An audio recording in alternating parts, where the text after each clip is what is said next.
Bienvenue à tous, ravis de vous retrouver. Nous continuons cette semaine encore de parler du cancer du sein. Nous abordions la semaine dernière le dépistage, le diagnostic précoce et l'importance de la prévention dans cette maladie qui touche beaucoup de femmes de par le monde, mais aussi chez nous avec 15 000 nouveaux cas chaque année.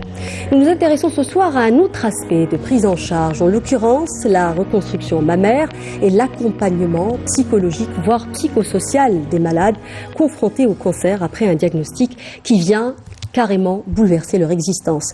Comment dépister la détresse psychique chez les personnes souffrant d'un cancer? Comment les aider à accepter leur maladie, mais surtout continuer à se battre, car la vie est une motivation. Voilà en gros le propos que je vous propose ce soir, et pour en parler, j'ai l'énorme plaisir de recevoir ce soir Madame Farah Ouyed Fatiha. Vous êtes notre témoin ce soir. Bonsoir. Vous avez souffert d'un cancer et vous êtes en rémission. Oui, Marhaba j'espère bik. que j'ai tout laissé derrière moi. Ça a été un long parcours, mais j'espère que j'arrive au bout du chemin, j'espère. On l'espère aussi. Voilà. J'ai également le grand plaisir de recevoir Madame Nedera Ourlis. Nedera Ourlis, vous êtes oncopsychologue à la direction de santé de Béjaïa. Bonsoir. Bonsoir. Merci à vous deux. Je rappelle que vous êtes venus de Tizi Ouzou et vous de Béjaïa. Merci à vous deux d'avoir fait le déplacement. J'ai également l'énorme plaisir de recevoir professeur Nourdine Benziden. Vous êtes chef de service de chirurgie générale à l'hôpital de Kouba. Vous êtes spécialiste du sein. Bonsoir. Bonsoir, ravi d'être parmi vous. Et j'ai également le grand plaisir de recevoir le docteur Yassine Tarkman. Vous êtes vice-président de l'association Al-Badr. Bonsoir. Bonsoir. Association de lutte contre le cancer et d'accompagnement des malades, pour le rappel. Alors, vous l'auriez compris, on parle ce soir du cancer du sein, une maladie qui sonne souvent comme une condamnation. Et pourtant, ça n'a pas été forcément votre cas, Fatiha. On verra que vous êtes une femme courage. Vous me disiez que si vous participez à cette émission, c'est justement pour donner aux femmes l'envie de se battre. Oui, justement, je pense que c'était la phrase qui m'avait le plus convaincue et je pense que c'est ce qu'il faut faire. Parce que quand on a ce genre de maladie, la première des choses, c'est qu'on cherche un profil qui peut nous rassurer. On cherche quelqu'un qui a eu on va avoir le même parcours que lui et qui aura une réponse positive, qui aura un bon retour, qui va nous rassurer. Parce que les malades, on les voit tous les jours, la maladie, on entend parler tous les jours, elle est dramatisée, elle est vraiment... on la met dans ce côté. Oui. D'ailleurs, on dit souvent hadak al-mard. Tout le monde dit la même chose. Qu'ils soient instruits ou non, les gens n'osent pas en parler. Et pourtant, c'est un mot qu'il faut démystifier. Donc, la première des choses, quand on est malade, c'est de chercher et d'aller chercher partout, de chercher une information, un espoir aussi, c'est un espoir, moi je le prends comme ça, de gens qui vont vous dire, moi ça fait 10 ans, moi ça fait 15 ans, moi ça fait 20 ans, ces mots-là rassurent. Donc on a besoin d'exemples de gens qui vont témoigner, parce que les gens vont vous raconter que l'histoire de celui qui a souffert et qui a eu de malchance, de mauvaise expérience, il y a beaucoup de choses, c'est un chemin qui est jonché de beaucoup de difficultés et tout. Donc nous, on est à la recherche.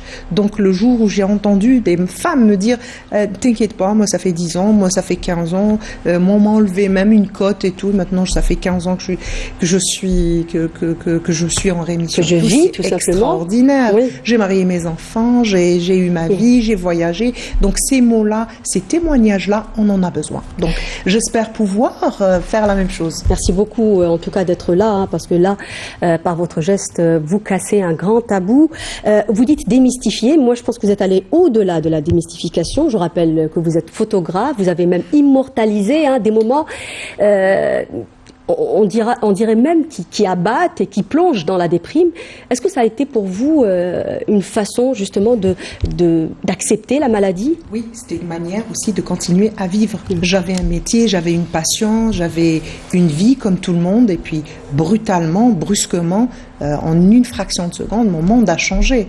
Donc j'avais deux choix, soit faire comme tout le monde et déprimer et être angoissé tout le temps et devenir quelqu'un d'autre, parce que pour beaucoup de gens, on devient quelqu'un d'autre.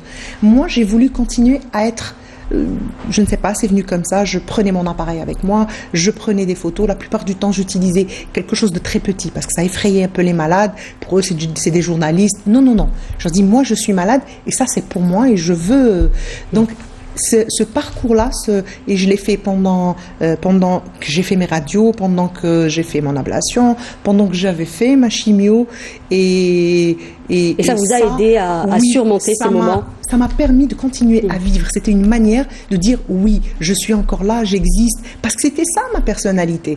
J'ai un travail, j'ai une passion, donc il fallait vivre avec ça, pas avec la maladie, parce que la maladie devait être pas secondaire, mais du moins pas être au centre de ma vie. Oui. Alors l'acceptation de la maladie, hein, disons-le, est un moment très important dans le processus de prise en charge, voire la guérison. Comment y arriver finalement? Tout à fait, c'est important. Donc on ne peut pas suivre tout un parcours de soins qui est assez lourd et très lourd et qui peut modifier tout le vécu de la femme sans qu'il y ait un processus de deuil en résolution, sans qu'il y ait de résilience. Donc c'est à partir de là que le psycho-oncologue ou le psychologue qui travaille au service de ces patientes atteintes de cancer intervient spécialement dès le début du parcours de soins. Donc on va dire dès l'annonce médicale où c'est toute une équipe pluridisciplinaire qui est mobilisée autour de ces patientes. Donc le rôle du psychologue, parmi ses rôles justement, c'est l'accompagnement dans ce processus de deuil. Chaque personne a ses stratégies, a ses mécanismes pour faire face à une perte ou à un traumatisme. Donc c'est important de les accompagner dans ce processus pour aller vers la résilience et l'acceptation, pour pouvoir poursuivre le traitement et même après la rémission. Donc c'est beaucoup plus, je pense, qu'il est important qu'il y ait avec l'équipe des soins, avec les soins en parallèle des soins institutionnels, ce qu'on appelle les soins de support oncologique qui se présentent dans une groupe pluridisciplinaire, une coordination des différents soins, donc d'un psychologue, d'un diététicien, d'un kinésithérapeute, pour prévenir toutes ces persécutions que peut avoir le cancer sur le vécu de la personne. De la personne, absolument. Alors le cancer du sein, le cancer d'une manière générale et le cancer du sein particulièrement sonne comme un grand tabou. Ça touche la femme quand même dans son intimité, dans son intégrité physique, et par extension ça ébranle des familles et des couples. Quel regard porte aujourd'hui la société sur, j'ai envie de dire, sur le cancer ou sur la malade, la femme atteinte d'un cancer? Je pense qu'elle est en train de changer, puisqu'il y a un travail depuis quelques années, depuis une dizaine d'années, qu'effectivement il y a un travail un peu de tout le monde, du corps médical, du monde associatif, des associations, qui sont en train un peu de, dire entre guillemets, banaliser ou d'expliquer en tout cas ce cancer. Madame avait commencé son introduction en disant un problème d'information. Il faut être informé. C'est quoi ce cancer? Et le cancer du sein, par rapport aux autres cancers, il est quand même, je dirais, pas très méchant, parce que d'abord c'est un organe qui est très accessible, donc c'est pas un organe profond. Quand on informe bien, je dirais, une jeune fille ou une jeune femme ou carrément une femme pour faire l'autoplantation. Vous pensez qu'aujourd'hui on est suffisamment informé sur cette maladie? Je vois avec vos brochures justement. Oui. Bon, l'information c'est important. À partir de 2010, nous avons fait ce guide. Ce guide il est destiné non pas aux médecins, non pas aux étudiants, mais il est destiné pratiquement aux patients et leurs familles. C'est 100 questions-réponses sur le cancer du sein.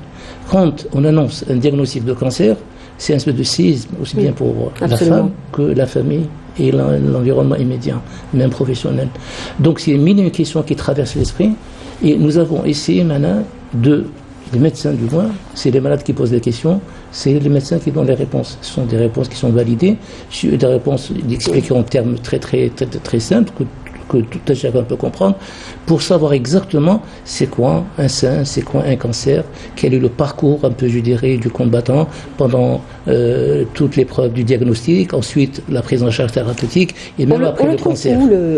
Il est au niveau de l'association, il est dans les deux langues, il est en arabe et en français, et c'est vraiment c'est quelque chose de très utile pour tout un chacun qui, il est assez informé sur quoi la chimio, c'est quoi la radio, c'est quoi une thérapie. Vous n'avez pas répondu à ma question, ceci dit. Est-ce que vous pensez aujourd'hui que les femmes sont suffisamment informées sur cette maladie? Peut-être pas suffisamment, mais mieux. Mais il y a un travail qu'il faut de pédagogie qu'il faut continuer. Et ça, c'est quelque chose, comme dirait, on sème, mais on récolte sur le long terme. Ça, c'est un travail qui se fait sur le long terme. Et l'association, elle est là pour faire ça et pour accompagner ces malades dans le parcours. Grosso modo, si on voulait un peu schématiser, c'est au début, quand il faut faire, je dirais, tous les examens, tous les bilans pour arriver à un diagnostic.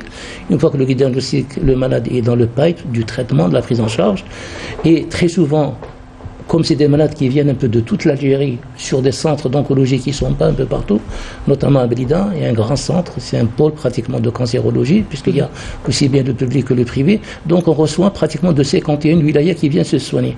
Donc le problème, au départ, pour les malades, n'était pas la disponibilité du traitement, c'était où passer la nuit, parce qu'il fallait passer l'association justement un mois et demi sur place pour les centres de radiothérapie. Normalement, quand ils sont hospitalisés, il n'y a pas de problème, mais quand il faut faire la radiothérapie, quand il faut rester 6 semaines, 8 semaines, des malades qui sont restés jusqu'à 3, 4 mois, 5 mois pour les besoins de radiothérapie. Donc il fallait leur offrir cet espace, je dirais, d'hébergement, de transport, tout ce qui va avec, disons, l'alimentation, pour qu'elles puissent aujourd'hui, vous avez rentrer deux infrastructures d'accueil, une à Alger et une, Alger, Blida et deux à Blida et une à Alger, à Bellecour, beaucoup plus pour les enfants qui viennent. Et nous allons, Inch'Allah, démarrer bientôt la construction d'un autre centre, puisque nous sommes sur le point d'avoir... Ça sera où? Toujours à Blida? D'accord. Voilà, encore un autre centre d'accueil et d'hébergement des malades qui viennent de loin pour les besoins de leur traitement au niveau du CAC de Blida ou la radiothérapie au centre privé. Alors professeur, vous êtes chirurgien, vous accompagnez les malades à partir déjà de l'ablation, avant d'arriver, puisqu'on parle aujourd'hui... Avant l'ablation.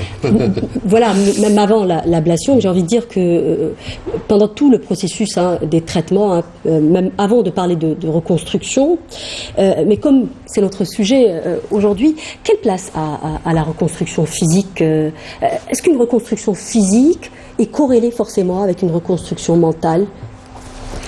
Effectivement, je pense que c'est important. Ensuite, la reconstruction mammaire, elle fait partie du traitement. C'est la dernière étape, mais elle fait partie. Et c'est une façon de dire à la femme, avant qu'on lui fasse le traitement radical, avant qu'on lui fasse l'ablation du sein, qu'il y a une alternative. C'est-à-dire, d'abord, la primauté, c'est surtout la traiter de sa maladie. Et une fois qu'elle est traitée, on peut lui proposer une reconstruction mammaire, parce que c'est important pour l'image de la féminité. Le sein, c'est la féminité de la femme. Donc c'est important, malgré qu'il n'y a pas beaucoup de demandes, mais c'est important de lui expliquer ça déjà avant le traitement. Avant qu'elle commence le traitement, dès qu'on fait l'annonce qu'elle a un cancer, voilà le traitement qu'on fait, on lui dit, si on vous fait un traitement radical, on peut toujours reconstruire ce sein. Vous voyez bien que je ne parle pas de chirurgie esthétique, c'est de la reconstruction. Absolument. Au lieu de mettre une prothèse externe au niveau du soutien, parfois les femmes qui en ont de fortes poitrines, il leur faut une prothèse importante et c'est gênant pour elles. Donc la reconstruction mammaire, ça lui permet d'éviter cette prothèse externe. Quelle est la part aujourd'hui des femmes qui demandent une reconstruction sur l'ensemble des femmes qui subissent une mastectomie? Ça ne dépasse pas les 20%. C'est pas important. C'est pas important. Alors déjà l'acceptation du traitement, lorsqu'on leur explique la maladie et la portée du traitement ou la finalité de cette maladie si on ne traite pas, elles acceptent le traitement chirurgical. Le plus souvent, elles acceptent. Ils sont rares les malades qui ont ce déni-là et qui refusent. Dans ma carrière, j'ai eu 1 ou 2 malades qui se sont laissés mourir sans vouloir traiter. Mais le plus souvent, on arrive à les convaincre. Lorsqu'on est là, on leur dit, surtout le médecin, il est là, il lui dit, tu as ça, tu as un cancer. Moi, je leur dis que je leur fais toucher du doigt la maladie. Comme ça, elle ne va pas se dire que c'est quelque chose de banal. Donc, c'est pour la stimuler à adhérer au traitement. Tu as une maladie grave, c'est une maladie grave, mais on peut la traiter. Absolument. À condition que vous soyez, que vous adhérez au traitement. Oui. Je voulais justement rebondir, sur l'idée de la représentation du sein chez la femme. Donc, comme étant un organe sexuel qui joue un rôle très important dans la vie conjugale de la femme. C'est la première crainte de la femme, le refus du mari. Donc c'est à partir de là, justement, il parlait de l'information. Donc le rôle du psychologue ici intervient ici dans un dispositif, un deuxième dispositif d'annonce où il récupère les informations transmises par le médecin traitant et justement motive la patiente pour se faire traiter et continuer les soins pour faire face à ces craintes. Parce que là, c'est la grande Est-ce que vous faites accompagner, justement, si vous permettez, Madame Orlis, est-ce que vous êtes accompagnée par des psychologues, justement, parce que vous avez Là où parlé je suis, non. de l'annonce? Oui. Là où je suis, non. Mais lorsqu'on était au CPMC, on avait des psychologues. Dans les centres anti-cancer, il y a souvent des Ça oncopsychologues. reste un luxe quand même, l'accès à un accompagnement psychologique. Moi, j'ai toujours dit le premier psychologue, surtout l'annonce et tout ça, c'est le médecin traitant. Évidemment. Parce que le médecin traitant, il est là, il lui offre un alternative. Je lui dis que tu as un cancer, mais je suis là pour te traiter et pour t'accompagner. Oui. Donc, elle arrive à accepter mieux. Mais le médecin, généralement, il n'a pas suffisamment de temps pour tout expliquer, pour le suivi. Lorsqu'on a des consultations qui durent avec beaucoup de personnes, beaucoup de consultants, on n'a pas suffisamment de temps. C'est là où il intervient le psychologue. Donc ils sont d'un grand aide. Absolument. J'ai envie de vous poser la même question. Oui. C'est un luxe aujourd'hui, l'accès justement à accompagnement psychologique, parce qu'on voit quand même dans beaucoup de centres, on n'a pas cette facilité d'être accompagné psychologiquement. Je tiens juste à préciser que depuis vous êtes dans la formation justement. Depuis le temps, les services d'oncologie possèdent des consultations de psychologie. Après, depuis 2019, il y a eu une initiative du ministère de la Santé qui ont initié cette formation de psychologues en psycho-oncologie. Donc, on est un groupe de 24 psychologues, psycho-oncologues, formateurs nationaux. On a démarré déjà des sessions de formation au profit du psychologue qui interviennent auprès des personnes atteintes de cancer. Après, si on parle de l'annonce médicale, bien sûr, le médecin traitant est le mieux placé pour transmettre les informations adaptées aux patients. Un cas d'une patiente, exemple, qui s'en est sortie, justement, qui a vaincu un cancer. Alors, on disait au tout début de cette émission que le cancer est une épreuve pour le malade, mais aussi pour sa famille. Vous avez préféré, Fatiha, de prendre sur vous. Vous avez caché votre maladie, vous n'avez pas dit à votre famille, je parle de vos enfants particulièrement. Oui. Il s'est passé que cette année-là était particulière. Mes enfants étaient en examen et tout, donc je ne voulais pas les perturber. Ça servait de toute façon à rien. Donc j'ai un peu différé l'annonce. Je ne voulais pas leur dire. Et puis il faut dire que je n'avais pas eu le courage de leur dire. Je me disais, bon, il y en avait qui étaient quand même assez grands pour comprendre. Donc je ne voulais pas qu'ils voient le pire le côté le plus, voilà, parce que c'est au moment où vous y êtes arrivé. C'est pas moi qui l'ai fait, c'est leur père. Et j'ai pas eu ce courage. Non, je veux dire le fait de le cacher. Vous êtes arrivé à cacher votre maladie, c'est pas évident. Ce n'était pas du tout évident parce qu'il fallait pas pleurer, il fallait pas faire la tête, il fallait rester un peu naturel. C'était pas évident, mais il fallait rester naturel. Il y avait des moments où je m'enfermais, il y avait des moments où je sortais pour ne pas être à la maison. Il fallait faire sortir, donc c'était des moments d'évasion parce qu'il fallait fuir leur regard, il fallait fuir les entendre rigoler à la maison. Ça me faisait mal parce que je me dis comment je vais effacer ça, parce que pour moi ça allait partir, ça n'allait pas revenir, mais il fallait ce moment, on ne peut pas le repousser trop longtemps parce qu'il y a une chirurgie, comme il a dit le docteur, il y a une chirurgie, il y a quelque chose qui est très lourd que vous ne pouvez pas cacher. Donc vous êtes obligé de l'annoncer. Le moment, comment le faire, il faut se faire assister aussi parce que les enfants, chacun a son caractère. D'ailleurs, je vais vous dire, j'ai les deux autres, ils ont pris sur eux. La petite n'avait pas très très bien compris. Bon, c'est un petit bobo que maman va enlever et tout, ça va, c'est tout. Mais les deux grands, l'un des deux, il n'avait rien dit. Il n'avait rien dit pendant des jours. Et puis un jour, j'ai décidé, il me dit, son père, il faut que tu le prennes en charge, il faut que tu lui parles. Donc je le prends, je sors avec lui, on arrive à un endroit, je lui paye, il aimait bien prendre du thé et tout, il se prend un thé, et je lui dis, tu n'as rien à me dire. Il m'a regardé, il a fait de grands yeux globuleux comme ça et tout, il a de grands yeux et tout. Il a eu, je crois, une buée, de grosses larmes comme ça, il me dit, maman, tu vas mourir. Donc ce moment-là, je pense que ça a été le moment le plus dur de toute ma maladie. Je lui dis, tu sais, j'ai mis quelques secondes, j'ai pas pu parler tout de suite. Je lui dis, écoute mon chéri, mais on ne meurt pas parce qu'on a une maladie. On meurt parce qu'on se soigne pas. On meurt. Mais qui t'a dit ça? On a dit que maman était malade, c'est tout. Donc j'ai essayé un peu de lui parler et tout. J'ai essayé un peu de l'entourer, de lui expliquer. Et j'ai compris à ce moment-là que en plus de ma maladie, il fallait que j'accompagne ces enfants-là, qui n'avaient rien demandé. Eux aussi, je suis leur mère, et c'est un lien qu'on ne voit pas. Vous deviez vous en sortir, surtout. Oui, et c'était une raison de s'en sortir. Absolument. Ils sont une raison pour s'en sortir. Oui. Alors, beaucoup de malades souffrent justement d'anxiété, de syndrome post-traumatique, de dépression. On parle jusqu'à 25% des malades qui souffriraient de dépression. Est-ce qu'il y a des moments clés alors, comme Fatiha parlait par exemple de l'annonce ou le fait de le partager avec sa famille, est-ce qu'il y a des moments clés dans la maladie où on a réellement besoin d'accompagnement? Évidemment. Donc c'est déjà, tout dépend de certains facteurs de vulnérabilité de la personne. Donc si la personne déjà a vécu une vie un peu quand même difficile, des problèmes déjà soit de santé, des problèmes comportementaux, psychiatriques et psychologiques, ça serait difficile de surmonter cette annonce choquante ou cette annonce traumatique.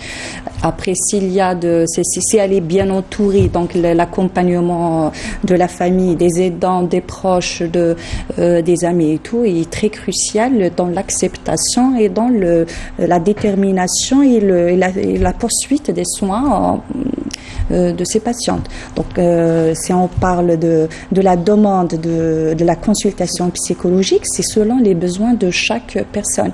Donc, il y a par exemple... Comment dépister une personne qui a besoin d'un accompagnement psychologique, si je dois reformuler ma question? Oui. Parce que beaucoup de gens peut-être l'ignorent. Comment reconnaître qu'on a besoin d'un accompagnement? Il y a certains caractères, il y a certains symptômes révélateurs. Donc, par exemple, le refus des soins, le refus d'annoncer à la famille, par exemple, parce que c'était en ce moment, c'était son mécanisme défensif pour justement combattre cette détresse psychologique. Donc, elle avait besoin d'un peu de recul pour justement se reconstruire et d'accepter cette maladie pour qu'elle puisse l'annoncer à sa famille. Donc, parmi les craintes, c'est justement de perdre ce vécu, cette famille qui était autour d'elle, surtout quand il s'agit d'une annonce difficile pour les enfants. Donc, en général, les patients qui consultent le psychologue, qui demandent la consultation de psychologue, c'est beaucoup plus, c'est la guidance, pour faire de la guidance parentale par rapport à l'annonce. Donc, des techniques, des mécanismes et un accompagnement. Des fois, même le psychologue, il est sollicité par la patiente pour lui-même faire l'annonce, l'accompagner dans l'annonce. Donc, on fait des consultations familiales, des thérapies familiales, des fois même des thérapies conjugales en la présence du parent, du mari plutôt. Donc, la femme, elle n'arrive même pas annoncer cette maladie au mari, de peur d'être rejetée, d'être... Est-ce que vous avez éprouvé le besoin d'un accompagnement psychologique? Vous vous êtes fait accompagner par un psychologue? Non, je n'ai pas ressenti ce besoin. Bon, peut-être aussi j'ai eu un entourage, et ça, je l'ai toujours dit. L'entourage tout proche est très important. C'est-à-dire, pour arriver à une étape je pense, et c'est mon avis, pour arriver à une étape où on a besoin d'un psychologue, d'un accompagnement et tout, c'est quand on cherche l'entourage et on ne trouve pas. On n'est pas accompagné, on n'est pas soutenu, on cherche des mots qu'on ne trouve pas dans notre entourage. Il y a des gens, ça peut être, pour beaucoup de femmes, c'est leur mari, pour beaucoup d'autres femmes, c'est leur famille proche, beaucoup de filles, quand elles sont jeunes et quand elles sont pas mariées. Pour saluer votre mari, parce qu'il a été d'un très grand soutien, et ça c'est très important. C'est très important. C'est pour ça que je vous dis, l'aide, vous demandez de l'aide parce que vous n'en avez pas. Si vous avez de l'aide, vous n'allez pas aller la demander ailleurs. Ceci dit, et ça, mon mari le disait souvent, il disait, il faudrait vraiment un manuel pour les maris pour qu'ils puissent justement supporter. C'est difficile. C'est prendre en charge un malade, prendre en charge des enfants pour beaucoup, prendre en charge toute une famille qui s'inquiète. Déjà lui, il a son chemin. Est-ce qu'elle va être là? Est-ce qu'elle va partir? Comment je vais faire ma vie? Comment je vais... il faut pas dire que tous les hommes ne se soucient pas. Maintenant, je pense que vous allez me le dire. Maintenant, tous les hommes se sentent concernés. Et une vie de famille, c'est pas comme ça. On commence à comprendre vraiment qu'une vie de famille, c'est au contraire, pas... maintenant, peut-être le message qu'il faut faire, c'est justement d'impliquer les maris, parce que beaucoup de femmes excluent leur mari du processus de prise en charge. Oui, bien sûr. Parce que vous êtes malade et quand vous allez faire votre chimio, quand vous allez faire votre ablation, il y a des moments où vous n'êtes pas psychologiquement, quel que soit votre caractère, psychologiquement, vous ne pouvez pas, vous ne pouvez consoler personne. C'est vous qui avez besoin d'être consolé. Même si vous voyez les yeux de tout le monde, ils sont là, ils vous regardent et tout. Donc dans ce cas-là, on a besoin d'un relais. Et le relais doit être tous les jours présent et il doit être là et pas très loin. C'est pour ça que c'est une conversation, c'est un sujet de discussion. Il faut en parler, il faut savoir, il faut se projeter dans ça, quel que soit le résultat. Il faut prévoir le plan A et le plan B. On rigole en disant ça, j'ai un plan A et un plan B. Mais on se dit jamais, j'espère qu'on n'aura jamais à vivre le plan B, on n'en parle jamais d'ailleurs. Vous avez beaucoup de courage, Fatiha. C'est pas le cas de tout le monde, hein. Beaucoup de gens ont peur d'en parler.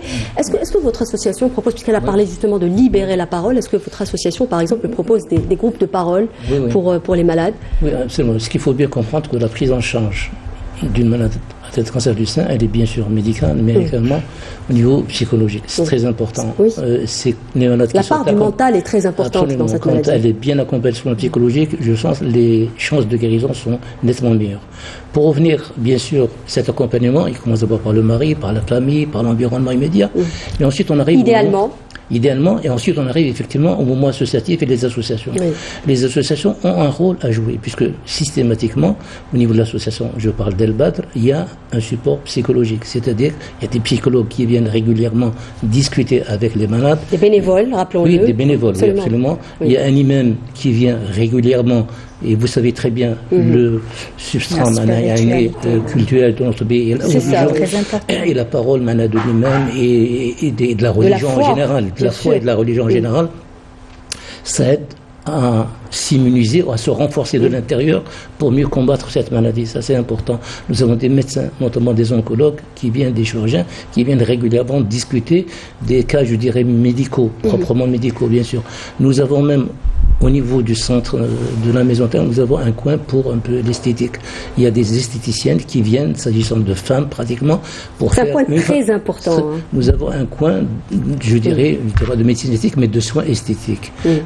Parce qu'effectivement, on est plus ou moins un peu, entre guillemets, abîmé par la chimiothérapie, par les cheveux, par la radiothérapie. Donc il y a des soins et c'est très important pour une femme. Alors pour un groupe de parole, il y a des groupes de parole et c'est important parce que le groupe de parole, c'est un lieu d'échange. C'est des malades qui échangent, comme on l'a bien dit. Chaque malade va exposer un peu son vécu, son parcours et c'est un lieu d'apprentissage. Les malades apprennent par rapport aux autres. Donc, si vous voulez, c'est quelque chose de très, très... Et c'est cet ensemble, je dirais, d'accompagnement de la malade à toutes les étapes, mais surtout pendant le traitement et même dans l'après. Tout à l'heure, le professeur disait, pour ce qui est de la reconstruction, parce que c'est important, la reconstruction psychique, mentale, passe par la reconstruction du sein, de cet organe, qui est un peu, je dirais, un attribut ou un symbole de la féminité. Effectivement, la chirurgie, peut-être 20% sont demandeurs, mais je vous dis aujourd'hui, notre expérience en matière de reconstruction... Peut-être qu'on n'en parle pas assez, hein, docteur. On n'en parle pas, on essaie d'en parler. On n'en parle pas assez, c'est encore perçu comme un luxe, hein, la reconstruction. Oui, mais l'expérience d'El Badr, nous avons donné, jusqu'en 2019, avant le Covid, 350 prothèses mammaires externes. Nous avons une liste d'attente de 1000 malades qui attendent des prothèses mammaires externes. Si on pouvait maintenant les donner, je pense qu'il y aurait... Donc, la femme a besoin maintenant, je dirais, pour elle-même, pour se construire elle-même, et vis-à-vis du regard qui est parfois Je pense que ça vous parle, hein, Fatiha, parce que qui est parfois dur, le regard des autres. Absolument. Par rapport à une femme. Vous me disiez que c'était très important pendant votre maladie d'être belle, que votre rouge à lèvres était très important. Oui. Alors, déjà, c'est ce que je dis toujours. Vous êtes là, vous arrivez, vous êtes en forme et tout, et plus vous faites de la chimio, plus vous êtes malade. Vous perdez vos cheveux, vos cils, vos sourcils, et vous changez complètement, et vous avez un visage atypique. Et là, vous regardez tous les jours vous amoindrir. Donc vous dites non, on essaye. Maintenant, c'est génial. Je vois des femmes qui se mettent des cils artificiels. Absolument. Maintenant, on peut se tracer les sourcils. Des perruques pour celles qui... même le crâne rasé, je pense que ça fait un look aussi. Oui, vous avez préféré garder... Et moi, j'ai préféré garder ça. Peut-être parce que c'est aussi des caractères. Absolument. Moi, c'était dans mon caractère l'acceptation. Je devais m'accepter. Moi, d'abord, accepter ma maladie, me dire que... Et puis, c'était important de me faire accepter. S'accepter soi, c'est aussi affronter le regard des autres. Parce vous n'avez jamais été stigmatisé, vous marchez dans la rue avec le crâne rasé. Eh bien, croyez-moi, je tiens. Peut-être c'est des gens que j'ai rencontrés que je ne connais même pas. Que je ne remercierai jamais assez. Il passe et les mots étaient magnifiques. Bon rétablissement, bravo pour votre courage. Ça a donné beaucoup. Il y a une dame, elle m'a dit, est-ce que si c'était... Oui, elle m'a dit, respect madame, moi peut-être que je n'aurais pas pu le faire, mais vous me donnez du courage. Elle n'était pas malade, mais ça a permis aux gens de voir que la maladie existe, elle est là, de le rappeler. Peut-être qu'une femme, je me dis, s'il y a une femme qui m'a vue comme ça, qui est allée consulter, elle a eu peur, elle est allée faire sa mammographie, c'est que j'ai bien porté mon crâne rasé. Donc, c'est aussi pour ça. Ça devient une cause après que vous vivez tous les jours, que vous portez à bout de bras, parce et là, chaque fois que je vois une femme, je lui dis va faire ta mammo, va faire ta mammo, va faire ta mammo. Mais vous n'avez, pour enchaîner justement avec le professeur Benziden, vous n'avez par contre jamais voulu faire de reconstruction, hein? Non, c'est un peu bon, par je sais peur? pas, c'est aussi un peu aussi familial. Parce que retourner dans un bloc, je pense que peut-être vos patients disent la même chose. C'est pas évident de retourner dans un bloc. Oui. Quand on est traumatisé. Voilà. Et vous savez, les médecins me disent toujours, est-ce que tu as fait une reconstruction? Non. Et il y avait un des médecins que je consultais qui rigolait, il me disait, écoute, regarde, tu as des femmes qui retaillent, qui resculptent leur corps. Toi, tu vas le réparer, c'est différent. Et c'est vrai que c'est des mots qui sont réconfortants et tout. Pour l'instant, je ne passe pas cette étape parce que je me dis... Ça fait combien d'années? Ça fait 4 ans, donc je me dis c'est encore très frais, c'est encore très délicat, donc on va peut-être encore attendre, peut-être que je franchirai ce pas. Peut-être que moi je me dis je n'ai rien à prouver à personne, mais je dis pour beaucoup de femmes, peut-être que pour leur compagnon, pour leur mari, pour elles-mêmes, oui, parce qu'on fait aussi attention, c'est ceux qui vous soutiennent le plus, ceux qui vous aiment le plus, ceux qui sont tous les jours avec vous tous les jours, que ce soit vos parents, que ce soit vos amis, que ce soit toutes ces personnes qui sont là, surtout le conjoint. Donc de temps en temps, et la plupart du temps, vous vous dites, rien que pour lui, je vais le faire. Donc, je pense que peut-être qu'il faut chercher ce courage-là de dépasser tout ça, de se dire, oui, je vais aller le faire. Oui. Pour moi et pour ceux qui me... Vous voulez intervenir, docteur Takmani? La société, effectivement, on est entouré, le mari et la famille ne voient pas effectivement ceci comme étant quelque chose d'un handicap, mais il y a tout le reste de la société qui peut effectivement motiver une femme à ce qu'elle se construise. C'est pour ça qu'on met des prothèses toute la journée. Oui, absolument. Justement, pour revenir juste au cas de Madame Fatiha Farrah, elle a parlé de 4 ans. Quand proposer une reconstruction mammaire? À quel moment? La reconstruction mammaire, généralement, on l'a fait après la radiothérapie. On sait, lorsqu'on fait la radiothérapie, il faut attendre 8 mois jusqu'à 1 année après pour penser à faire de la reconstruction mammaire pour éviter les problèmes secondaires de cette radiothérapie qui peut donner des complications à la reconstruction. Donc à chaque fois où il y a un traitement adjuvant, c'est-à-dire un traitement secondaire qui va accompagner la chirurgie, on attend. D'où l'intérêt de faire le dépistage pour découvrir la maladie tôt et faire la reconstruction mammaire immédiate. Tout à l'heure, on a parlé de la... On a parlé ça dans le reportage, justement. Voilà. En fin de compte, la reconstruction mammaire, c'est l'acceptation. Une fois la femme, elle accepte sa maladie et son entourage l'accepte comme elle est, ça y est. Elle n'a plus besoin de reconstruction mammaire. Elle te dit, ça va, parce que le traitement du cancer mammaire, du cancer du sein, il est lent. Oui. On est fatigué quand on arrive exactement. C'est ça. Il y a le bloc. Ensuite, le traitement, il dure 6 mois. C'est ça. Minimum 6 mois, avec chirurgie, chimiothérapie, radiothérapie. Parfois, c'est plus long. C'est très long. Vous êtes toujours sous traitement. Oui, elle en a marre de l'hôpital. Donc, si tu lui dis, classe. Avant, c'est vrai qu'elle te dit, je vais perdre mon sein, comment je vais faire, comment ma famille va m'accepter. Mais une fois qu'elle est acceptée, qu'elle est soutenue par sa famille, ça y est, classe. Le courage, il lui revient. Alors vous avez dit tout à l'heure 20% demandent une reconstruction mammaire. Alors pour les autres 80, qu'est-ce qu'on peut leur dire pour les rassurer justement, peut-être parce qu'il y a des idées pré-reçues qu'on peut récidiver et que cette reconstruction peut gêner par exemple. Moi voilà. je leur dis rien du tout. Si la malade elle s'accepte, elle accepte son corps comme elle est, elle n'a pas à faire de reconstruction mammaire. Parce que la reconstruction mammaire, esthétique, c'est ça. La reconstruction mammaire, elle appartient à la patiente. C'est elle qui va trouver le besoin de le faire ou de ne pas le faire. Oui. Donc on les force pas, on leur dit que ça existe et dès qu'elle est prête, elle veut la faire, on est là pour la suivre, pour l'accompagner. Mais sinon si elle ne veut pas, là on n'essaye pas de la forcer. Alors, on a parlé de reconstruction immédiate et secondaire. Quelles sont les indications? Alors, la reconstruction mammaire immédiate, à chaque fois, on peut traiter le cancer du sein sans qu'il y ait de traitement secondaire, on le fait. On lui propose à la malade. C'est-à-dire, c'est le début du cancer, ce qu'on appelle le carcinome in situ.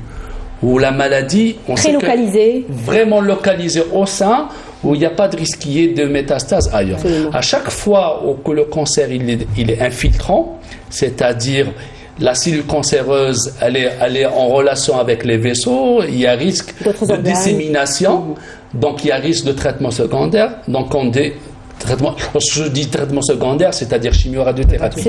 Donc on stoppe la reconstruction jusqu'à la fin. Quels sont les avantages de la reconstruction immédiate? Immédiate, on est là, il y a la poche cutanée, on met une prothèse, c'est plus facile. C'est-à-dire on peut garder la peau, c'est ça? On garde plus la peau. Mais lorsque on opère, pour faire une reconstruction secondaire, on ne peut pas laisser beaucoup de peau. Lorsqu'on laisse beaucoup de peau, ça devient ratatiné comme ça et c'est inesthétique. La femme, généralement, elle n'aime pas ça. Elle aime bien les cicatrices bien claires, bien nettes. Oui. Voilà. Oui. Mais c'est surtout de l'acceptation. Dès que la femme elle est acceptée, parce que le premier problème, c'est le traitement de la maladie, c'est ça qui l'inquiète le plus. Le deuxième problème, c'est l'acceptation de son entourage. Est-ce que mon mari va m'accepter, ma famille, comment je vais faire et tout ça. Mais dès que ça rentre dans sa tête, ça y est. C'est bon. Alors pour revenir encore sur l'aspect technique, on parle de 2 techniques aujourd'hui. Alors les prothèses et on parle aussi de la technique autologue, c'est ça? Prothétique et autologue. Exactement. Alors la reconstruction mammaire, on ne parle pas de chirurgie esthétique, c'est de la reconstruction mammaire. C'est ça. Hein? Donc on essaie de ramener un volume. On essaie de ramener un volume là où on l'a enlevé. On a fait une amputation, donc il y a un vide. On essaie de ramener ce volume-là. Ce volume, il est formé de chair, bien de prothèse, avec une peau qui la couvre. Donc tout dépend de l'aspect de la patiente, du sein contralatéral. Donc le premier geste, c'est ramener du volume. Le volume, on peut le ramener par la prothèse, on peut le ramener par un lambeau. Lombo, c'est-à-dire on voit là où il y a un petit bourrelet comme ça, on le ramène. Généralement, le lombo du grand dorsal. Donc souvent, les femmes, à partir d'un certain âge... C'est le muscle qu'on enlève du dos. On enlève le muscle et avec la peau, qu'on va transposer en antérieur. C'est ça. Voilà. Sinon, lorsque le sein contralatéral il est petit, il y a suffisamment de peau, on peut mettre une prothèse et ça règle le problème. Sinon, parfois, on fait les deux techniques en même temps. Donc tout dépend de l'aspect de la femme, du sein contralatéral et de ce qu'a la patiente. Oui, absolument. Mais il faut juste rappeler que ça n'a rien à voir, c'est-à-dire ça ne gêne pas en cas de récidive. Ni la reconstruction mammaire, ni elle est à l'origine de la récidive, ni elle va entraver le suivi et le contrôle le suivi de la malade au cours de post-traitement. Donc c'est un plus pour la malade. Et on le fait pour la malade, on laisse la malade, on lui explique et c'est à elle de le... Voilà, c'est son choix, c'est à elle de le demander. Alors vous disiez, Fatiha, justement qu'il est impossible pour vous de retourner au bloc. Oui, c'est très difficile. Presque inévitable de tomber finalement dans un syndrome post-traumatique. Est-ce que ça vous arrive, j'ai envie de dire, de revivre certains moments aujourd'hui, de ressasser peut-être certaines pensées?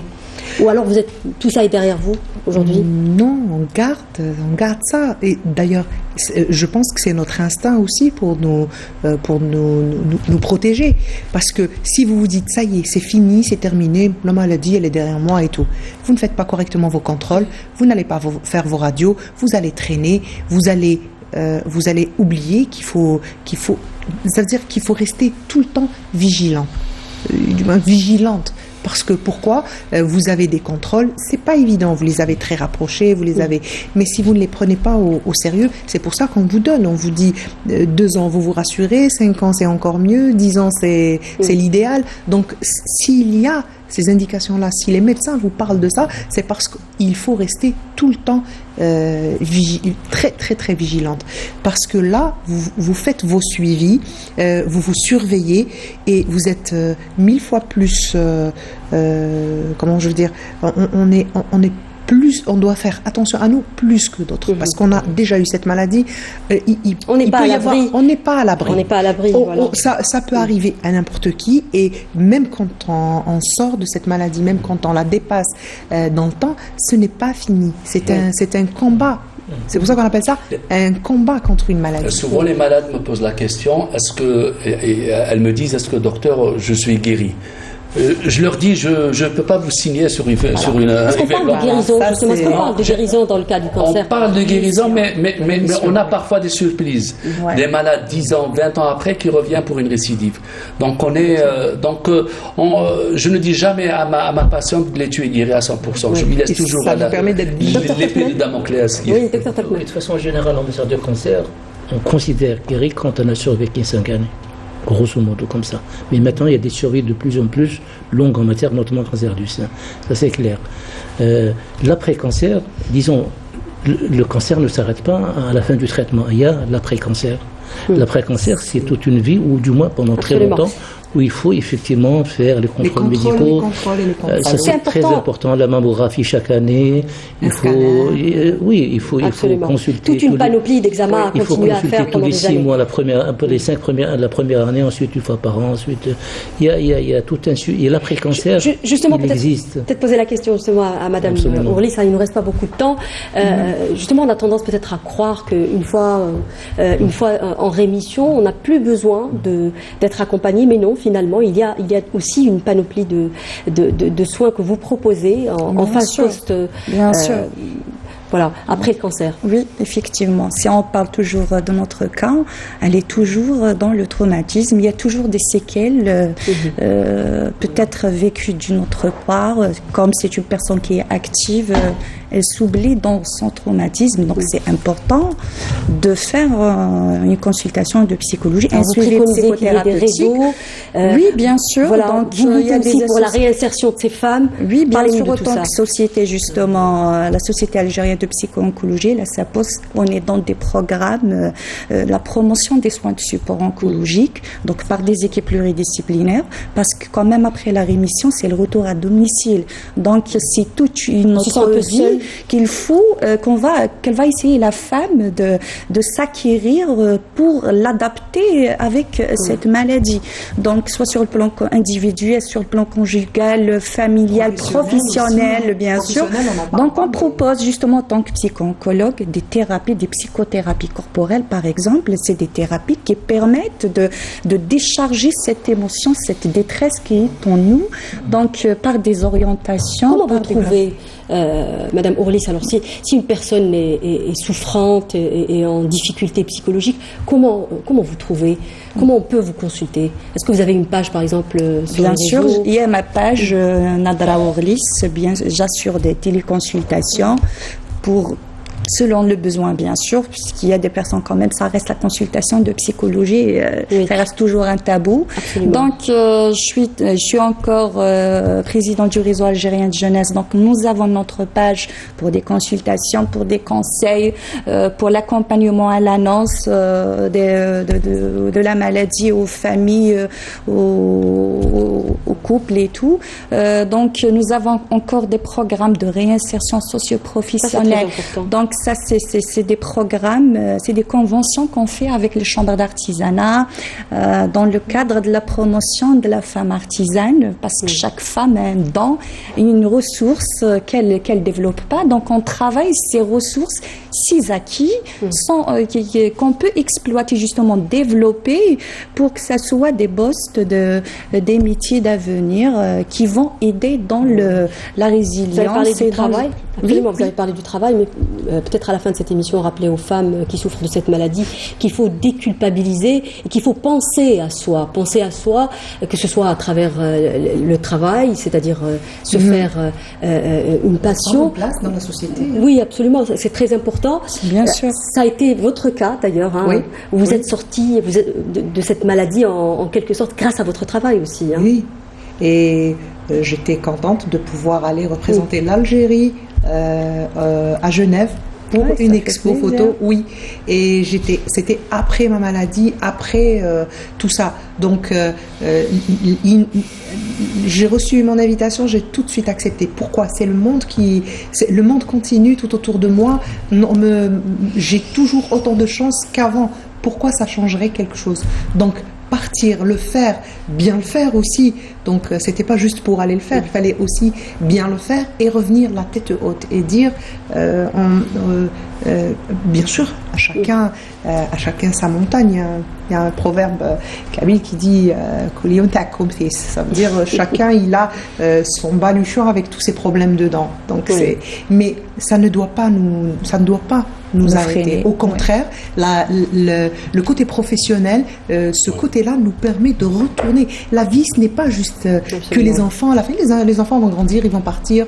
La famille, elle est là et tout. Mais il y a autre chose, exister par soi.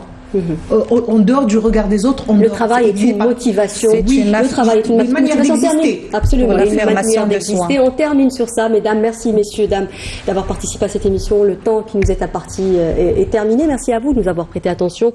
J'espère qu'on a pu répondre, ne serait-ce qu'à une partie infime des questions que vous vous posez. On aura le grand plaisir de se retrouver samedi prochain. En attendant, rejoignez-nous sur les réseaux sociaux et excellente suite des programmes sur Canal Algérie. Au revoir.